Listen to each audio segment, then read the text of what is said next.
My first question is, Mark, early in the book, you talked about Sister Nora, and she told you you need to learn how to be with God. And that really stuck with me. And can you share more about that and just the difference between knowing God and being with God?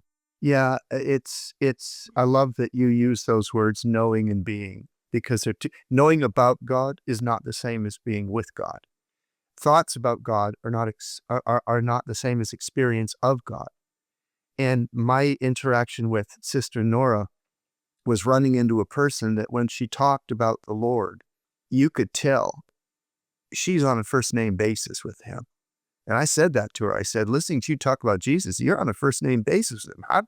How do you know him like that? And she said, you have to learn to pray.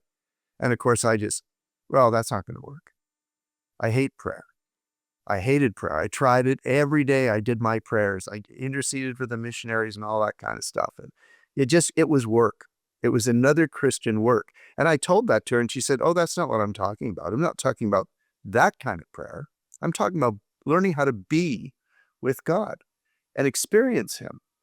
And I said, are you telling me that there's something I can do, and when I finish doing it, I'll know God like you know God? I'll know Jesus like you know Jesus? She said, yes.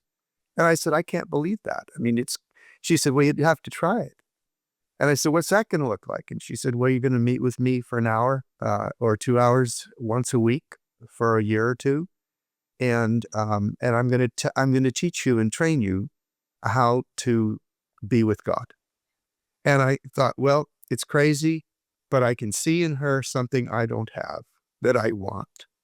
So we started. And I'll tell you, it was the most difficult thing I've ever done. Because, as she explained it, the route to God is through stillness. And stillness, of course, isn't just physical stillness. It's physical stillness. It's stilling your mind and your thoughts. It's stilling your emotions and your spirit and beginning to become aware of the presence of God. And it's a hard process. It's not easy. And we negotiated. I said, I was a young lawyer. I was a go-getter. I was an extreme introvert and driven kind of success person. I'd never been still in my life.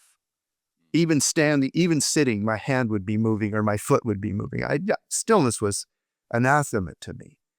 And I said, how long do I have to do this for? This stillness thing you're talking about, this prayer thing, how long do I have to do it for? And she said, an hour. I laughed. I said, that's impossible. I can't do that. So I tried to trick her. I was a good negotiator. I said, well, how about 20 minutes? No. Well, how about 30 minutes? No. How about 45 minutes? I know my bottom line, 45 minutes. No. Does this have to be an hour? Yes. So that was the beginning of the process. And it was hard, but it worked.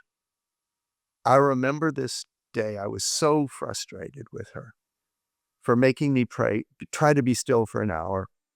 And it wasn't going that well. And she said, how was your prayer this week? And I said, well, on Tuesday, it took me 57 minutes to come into the presence of God. 57 minutes to come into the presence of God. And she leaned forward in her chair and she said, wait a minute.